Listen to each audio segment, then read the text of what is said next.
Boa tarde. Boa tarde, obrigado pela oportunidade. Boa tarde. E temos connosco Carmina Dorel, que é treinadora, está certo? Carmina Dorel, treinadora de comportamental e ativista para a saúde mental. Boa tarde. Muito boa tarde, muito obrigada pelo convite. E também Cirilo Mendes, que é psicólogo clínico e docente universitário. Boa tarde.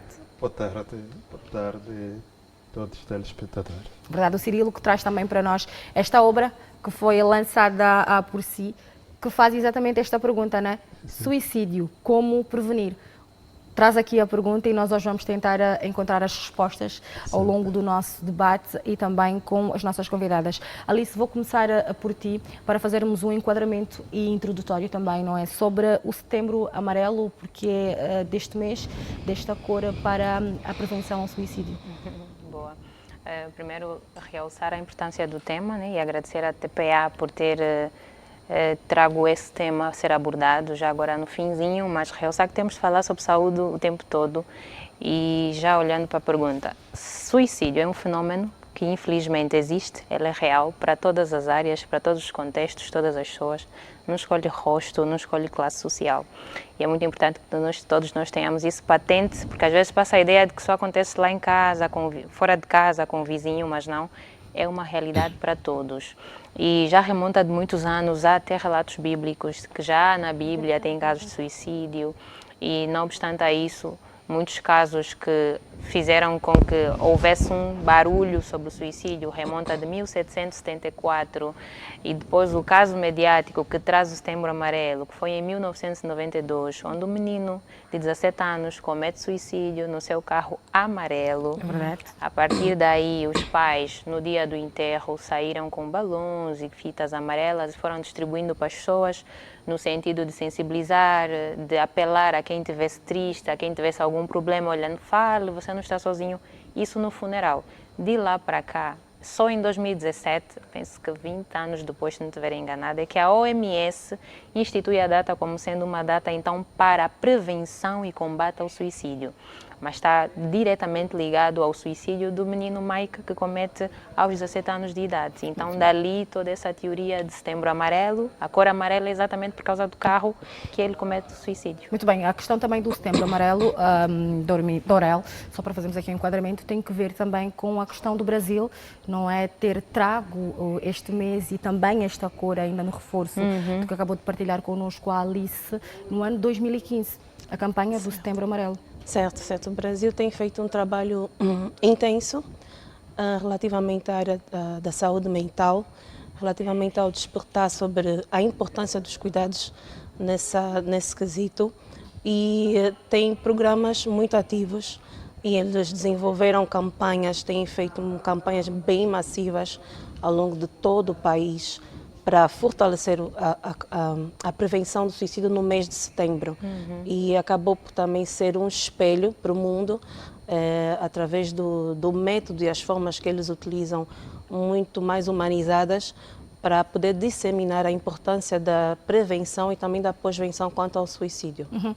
Maria Graça, que também está connosco, queremos perceber para aquilo que é a nossa realidade em Angola, que programas existem, que campanhas estão ativas neste momento que falam exatamente sobre a prevenção ao suicídio? Acreditamos que está enquadrado no processo da saúde mental, mas algo assim bem específico ainda é latente. Ainda é latente, apesar de ser um problema de saúde pública mesmo. Nós podemos considerá-lo como um problema de saúde pública.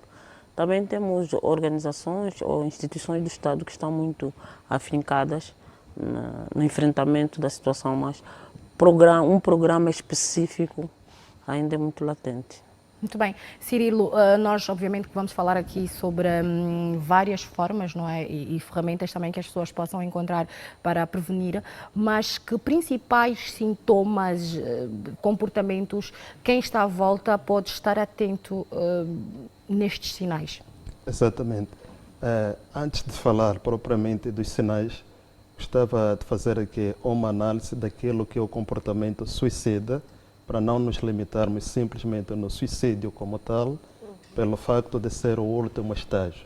Entretanto, quando falamos de comportamento suicida, está destinada a toda ação com o objetivo de ferir a própria pessoa. Como é que ela vai ferindo? Através de ideias, que são planos ou pensamento que a pessoa tem em função de pôr o fim da sua própria vida. Para além da ideia, tem atitudes ou gestos suicidas. Ao falarmos de atitudes ou gestos suicidas, são aqueles planos que têm pouca probabilidade de êxito.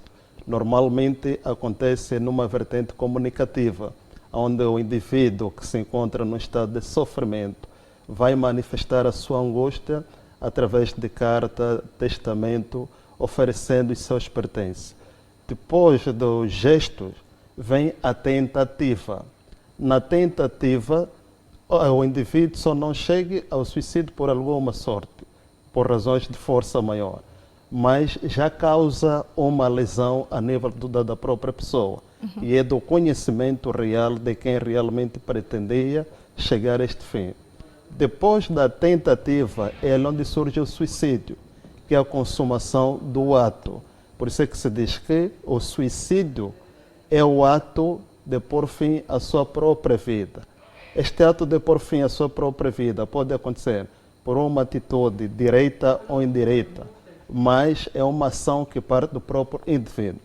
Relativamente aos sinais, existem vários sinais, tendo em conta que o comportamento suicida apresenta uma etiologia multifatorial, não depende simplesmente de uma única causa.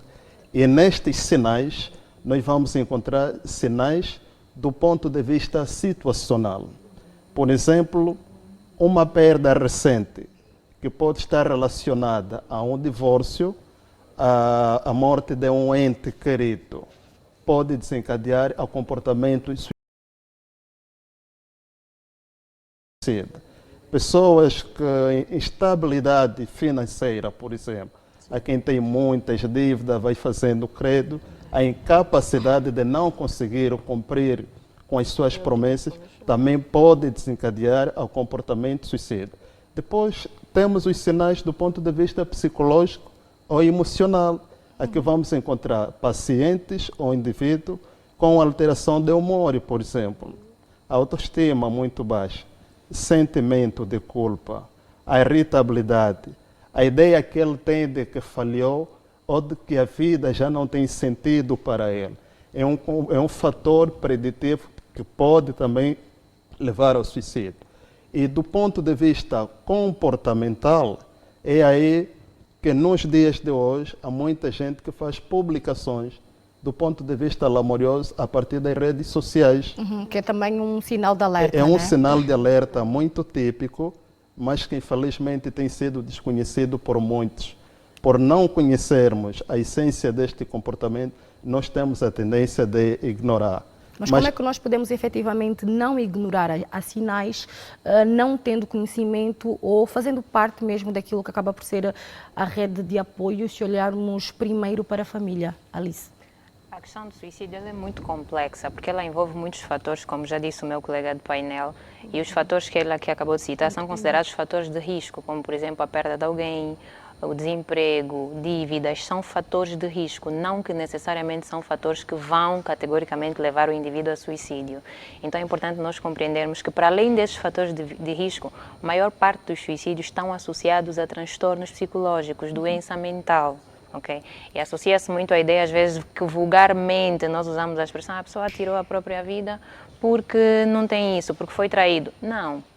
O suicídio é já o ato final de uma série de elementos, como por exemplo o adoecimento mental. Vamos supor que seja um indivíduo que padecia de transtorno de uso e abuso de substâncias, né? Consumo excessivo de bebida alcoólica ou qualquer outro tipo de droga, mas não foi diagnosticado, ou até era um indivíduo diagnosticado, isso pode levar a suicídio. Temos os transtornos de bipolaridade, transtornos de personalidade. Então temos de desassociar o suicídio a um único fator, isso foi muito bem visto.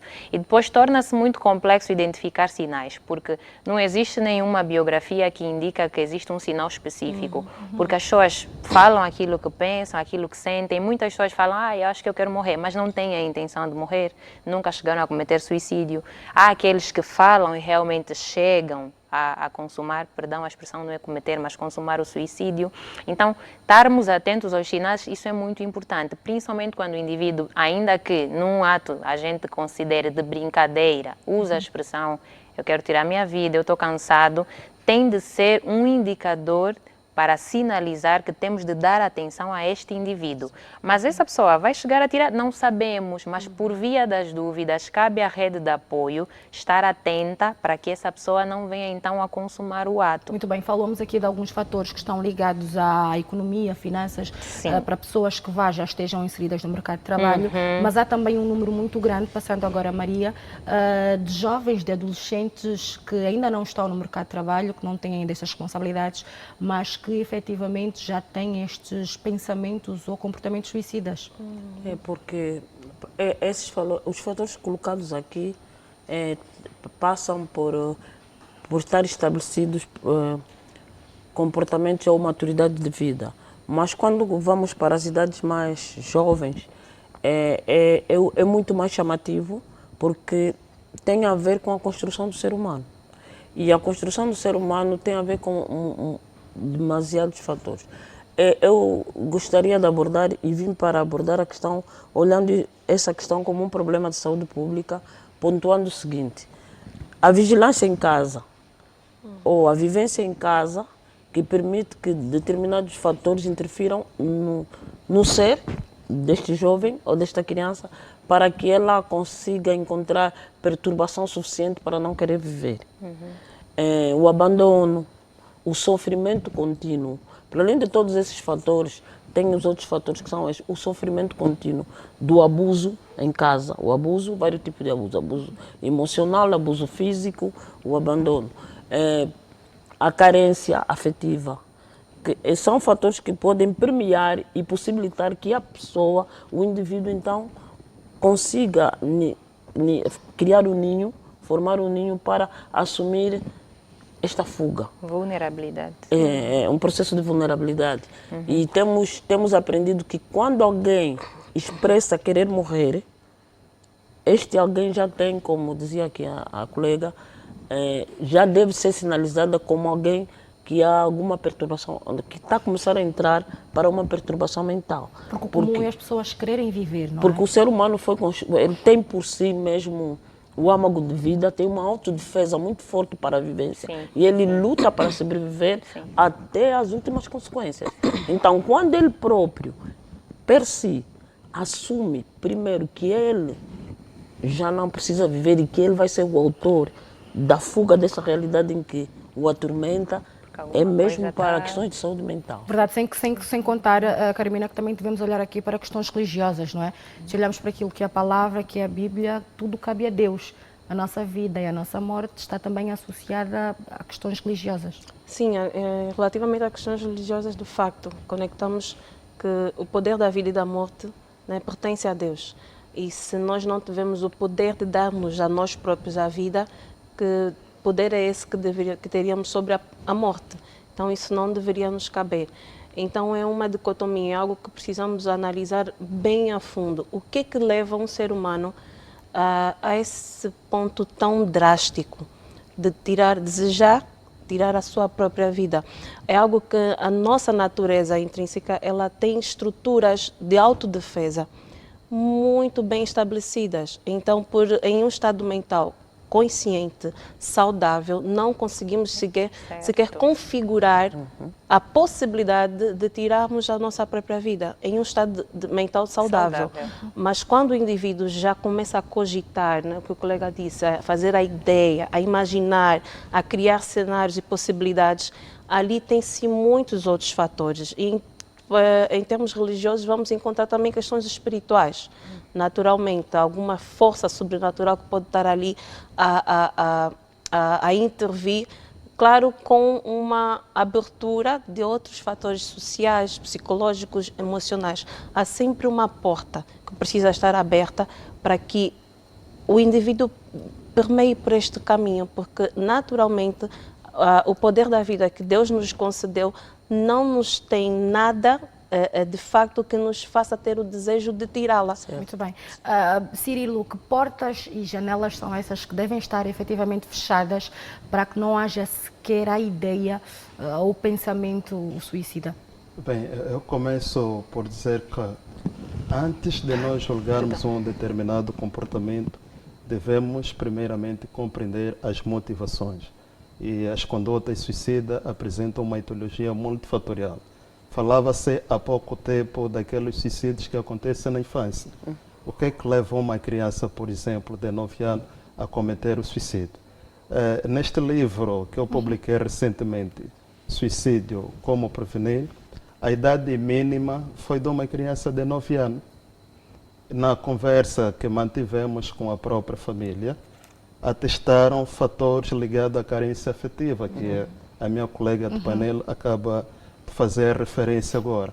Por isso até que a OMS, no seu plano de prevenção contra o suicídio, numa perspectiva universal, ela evoca muito a importância de apoio psicológico aos adolescentes, porque grande parte dos problemas psicológicos não começam a acontecer na fase adulta, mas sim na infância. Por isso é que nós dizemos que a infância condiciona a fase adulta.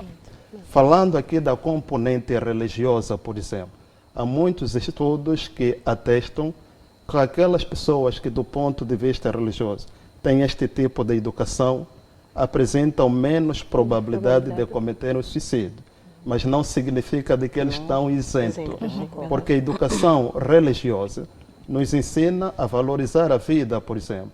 Nós podemos combater o suicídio do ponto de vista religioso através de obras de caridade, obras de misericórdia, o cumprimento de alguns sacramentos, como o batismo, a penitência, a Eucaristia. Os especialistas desta área afirmam que quando temos essa conexão, nos afastamos dos mal e ficamos mais conectados com Deus, porque tem essa força divina.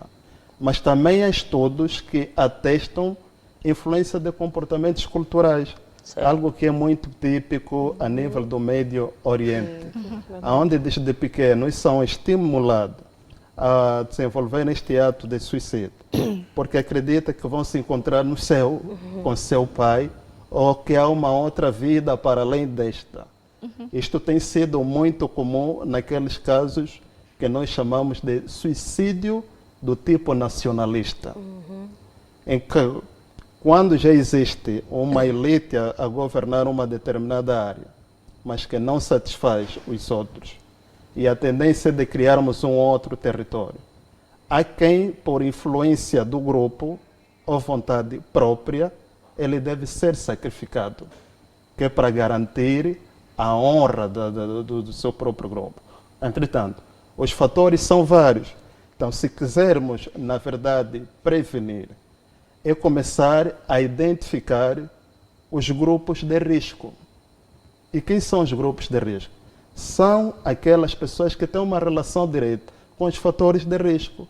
Neste caso, um paciente com depressão faz parte dos grupos de risco e muito complexo, tal como a minha colega fez a referência, porque 15% de pacientes com depressão cometem suicídio. E se formos naquilo que é a essência da depressão, significa rebaixamento. A pressão baixa. Vai tendo ideias de acabar com a sua própria vida, porque percebe que a vida para ele já não tem mais sentido. Se já não tem sentido, então procura de toda forma escapar-se disso. É importante que, a nível das instituições, se criam programas de prevenção. Nós estamos mais preocupados com a questão de doenças do foro orgânico. Se tivermos no meio de um colega com dor de cabeça, vamos incentivá-lo a ir a um hospital.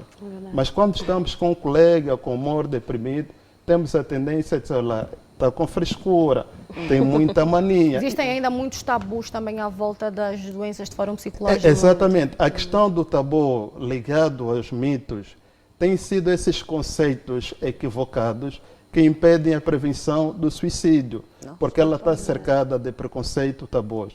Motivo pelo qual, em algumas sociedades, o suicídio tem sido segredo de família. Segredo de família por quê? Por causa desse estigma que a família pode passar pelo meio social. A culpabilização que elas podem receber por parte dos terceiros.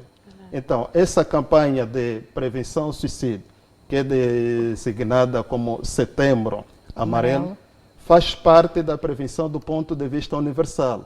E qual é o objetivo?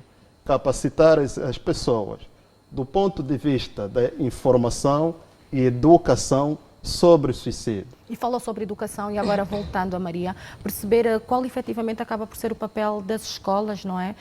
Neste sentido mesmo da prevenção também ao suicídio. É como tudo, os nossos sistemas estão instituídos para que o indivíduo cidadão ou ser humano, para além de receber o que deve receber na família ou para além do que recebe na família, nós temos uma estrutura de vários anos em que o indivíduo percorre no sistema de ensino. É uma grande oportunidade da inclusão das questões inerentes a problemas de saúde, dos quais o suicídio é muito pertinente. Então seria bom, não temos nas grades curriculares que eu conheço, e na pertinência do momento certo, começar a abordar a questão do suicídio, mas não no termo suicídio, mas em questões que levam à chamada de atenção e alerta para que o indivíduo, quando se sentir alguns sintomas emergirem dele, ele poder buscar as fugas positivas. Muito bem. Buscar as fugas Poder positivas. buscar as fugas positivas e, em alguns casos, também gritos de socorro. Sim, e de ajuda, são esses, de ajuda, Alice, sim. que muitas vezes as pessoas que estão a passar por isso não falam. Sim, sim. Exatamente pelo que já foi aqui mencionado, nós temos ainda um certo estigma relativamente ao conceito de saúde mental. Porque associa-se que psicologia, psicólogos são para tratar malucos e ninguém quer ser visto como um maluco, como vulgarmente nós trazemos a abordagem, sendo que é apenas uma dimensão da pessoa. Nós somos bio, psicossocial e acrescento ainda o espiritual. Então, tudo aquilo que diz respeito ao desenvolvimento humano passa por essas esferas. Então, a dimensão psicológica, ela existe, ela faz parte de todo o indivíduo. Mas, por exemplo, nós temos a crença cultural de que, se calhar, um tipo de adoecimento mental é feiticismo. São questões espirituais, são questões religiosas, sendo que existe a componente cérebro-mente que adoece de forma natural enquanto funcionamento. E esse adoecimento, por exemplo, se nós olharmos para algumas psicopatologias, leva o indivíduo a sair daquilo que é a realidade, perde a noção de consciência, perde a noção do real. E perdendo a noção do real, eu chego a cogitar tirar a minha própria vida, não porque eu quero tirar a minha própria vida, mas porque eu já não estou dentro do meu perfeito juízo. Então eu começo a ter uma série de comportamentos desproporcional àquilo que é a realidade. Isso chama-se adoecimento e não está necessariamente ligado a questões espirituais, a questões religiosas, mas como nós estamos num continente, num país que preza muito a questão cultural e nós temos o feiticismo. Por exemplo, eu, a título de exemplo, o contexto familiar, você não pode estudar psicologia, porque psicologia na nossa realidade não dá nada. Tem a outra questão, por exemplo, hoje nós temos muitas crianças com autismo, dificuldades de aprendizagem, dislexia. Tu tentas trazer uma abordagem didática e científica para o teu seio familiar. Ah, você também acha que estudou muito, isso é aquela tia que está amarrada. Quando você tenta trazer uma abordagem didática, nós ainda, culturalmente, não estamos abertos. Quando as crianças são acusadas de feitiçaria, mas elas têm síndrome de Down, têm autismo, têm outros transtornos do neurodesenvolvimento, estão na rua porque foram afastadas do seio familiar. Então, a nossa cultura faz com que nós ainda não abracemos de todo a questão da psicologia, psiquiatria, saúde mental. Mas já houve uma melhoria. Já uma mudança. Certo. Eu ia trazer, não podemos já. não mencionar que já houve uma evolução. Há 5 anos não se abordava esses temas assim em rede nacional, nas escolas, as empresas já chamam para que nós vamos abordar esses assuntos de forma preventiva. Houve sim, senhor, uma melhoria, mas estamos a passos de camaleão, porque como é um assunto de saúde pública, como já foi mencionado pela colega de painel, é algo grave, as pessoas estão a morrer e nós não podemos ser lentos na forma como abordamos o tema saúde mental, prevenção, porque o adoecimento mental, a Edvânia dizia no início, se a nossa cabeça não estiver bem, nada funciona. Eu não consigo vir trabalhar, eu não consigo me relacionar, não consigo estudar. Então, a mente vai definir toda a minha trajetória enquanto desenvolvimento humano. Então, nós temos de dar passos que sejam adequados à seriedade do assunto. E, em alguns casos, ou quase sempre, falar ainda é a melhor solução, é o melhor remédio. Que rede de apoio, não é? Nós já falamos aqui da importância das escolas e da família também, mas no que toca mesmo a profissionais, que rede de apoio, o que é que existe? Onde é que as pessoas podem dirigir-se? Quem podem encontrar para as poderem ajudar nestes casos? Existe uma gama de profissionais, né? Temos sim, aqui em Angola já temos muitos profissionais que têm um foco do seu trabalho na área de saúde mental e reforçar o que a minha colega disse, nós percebemos sim um evoluir, né, de uns anos para cá. Eu também tive a mesma dificuldade quando decidi fazer psicologia. Isso não dá dinheiro, vais passar fome, isso é os malucos. Mas o foco realmente em ajudar as pessoas, em cuidar de outras vidas, é que nos fez chegar até onde chegamos. Existem, além de psicólogos, temos psiquiatras, temos médicos, assistentes sociais que fazem um trabalho esplêndido, porque muitas vezes eles é que estão na base, eles é que estão nas periferias, nos bairros, e estão ali com a escuta ativa, percebem, ouvem numa casa, tem uma situação ali, então pode-se recorrer a esses profissionais. E além desses profissionais, digamos assim, formados, né, graduados, nós temos sim a rede de apoio principal. Devemos contar com os nossos familiares. Nós, como indivíduos pertencentes a um grupo familiar, devemos estar atentos ao irmão, ao tio, ao primo, ao filho, ao sobrinho. Os colegas, os professores fazem um papel essencial, porque eles têm que perceber o comportamento daquela criança. De repente está alguma coisa diferente. Mudanças, Ele conversava, participava, de um tempo para cá não está a acontecer. Eu tive relatos há pouco tempo de uma menina que mudou muito o comportamento, a professora próxima chamou e chamou para conversar. E descobriu-se que ela estava a passar por um abuso em casa, a nível sexual. Então, mas foi o quê? O olhar da professora na mudança do comportamento daquela criança. Poderia, quiçá, através dessa situação aflitiva, ela não encontrar um espaço para poder falar, para poder expressar a angústia que vive, ou acabar por pensar em um ato de fuga. Suicídio. Porque em Esse é o alguns casos risco. fala-se muito da vida dinâmica, não é? E do corre-corre que tem acontecido também para muitas famílias. Cirilo, se tivesse que fazer uma recomendação, se tivesse que deixar aqui um apelo, uma orientação nesta vertente, o que seria? Bem, eu até antes da recomendação, se que permitisse, gostaria de dar mais um reforço daquilo que é o papel da escola, para posterior então seguirmos aquilo que é o papel da família. A escola, sabemos que é uma instituição formal, cujo objetivo é formar a pessoa para aprender a dar respostas de forma positiva, tendo em conta as vicissitudes do dia a dia. Entretanto, a escola apresenta uma dupla responsabilidade, do ponto de vista interno e do ponto de vista externo. Na vertente interna, através da flexibilidade dos currículos, os professores devem ser orientados, naqueles 45 minutos de aula, a tirarem um tempo para falarem de assuntos de grande relevância. Neste caso, suicídio, depressão, ansiedade, sobretudo essas doenças mentais. Precisamos compreender isso. Se nós termos uma ideia geral de que é uma depressão, ansiedade, pânico, temos o caminho aberto que é para procurarmos apoio, coisa que dificilmente acontece. A nível das instituições, deve haver aquele espaço para que os encarregados, pais, professores, desincentivarem práticas que valorizam mais questões materiais. Preocupa-me o facto de uma criança de 8, 9 anos a pressionar o pai para lhe comprar um telemóvel. Isso cria um afastamento social. Se desincentivarmos estas práticas, então estaríamos a formatar de forma positiva aquilo que é a mente da própria pessoa. No âmbito externo, é importante que a instituição, tendo em conta o meio que se encontra, marcar encontros de forma regular com a própria comunidade para abordarem questões desta natureza. Já no âmbito superior, estamos a falar do ensino superior, tem que haver programas que incentivam a pesquisa, trabalhos de extensão universitária.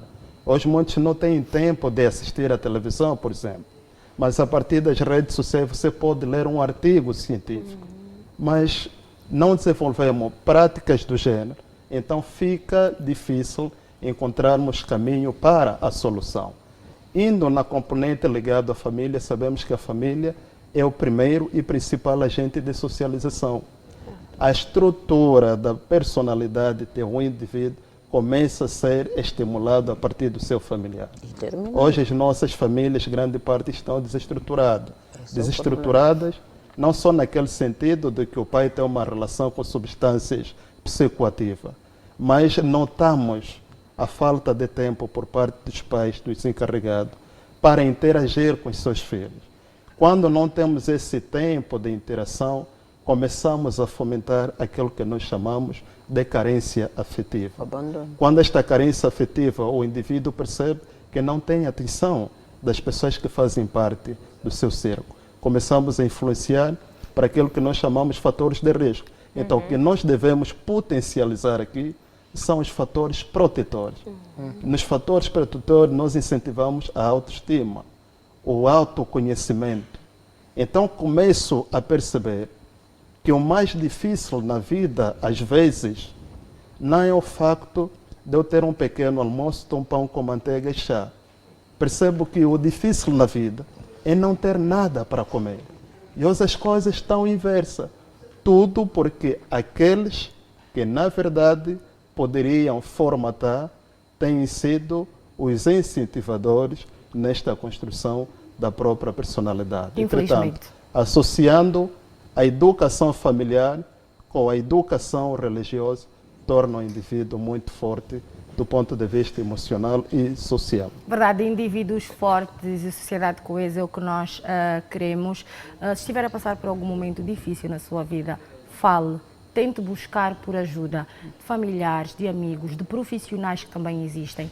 Temos a noção de que muitas pessoas, e principalmente os jovens, a juventude é a força motriz do nosso país, estão muito ligados às redes sociais, que de um tempo a esta parte, em alguns casos, também não têm contribuído para aquilo que é a sanidade mental. Se não se sentir confortável, retire-se por um tempo, pense na sua vida, pense em coisas positivas, leia um livro, vá à praia, faça coisas que o possam animar e perceber que a vida é o nosso bem mais precioso e mais importante também. Para aquelas pessoas que de alguma maneira colaboram nos casos de bullying, sejam públicos ou não, que tenham noção da sua responsabilidade também. Vamos tratar-nos uns aos outros com amor, com empatia, com respeito e principalmente com solidariedade. Agradecer aos nossos convidados por estarem connosco nesta tarde a falar sobre este tema tão preciso e também tão sensível, e que voltem numa próxima oportunidade. Muito à disposição. Nós agradecemos também a quem está desse lado, que de certeza vai continuar connosco até o finalzinho. Vamos agora fazer uma pausa.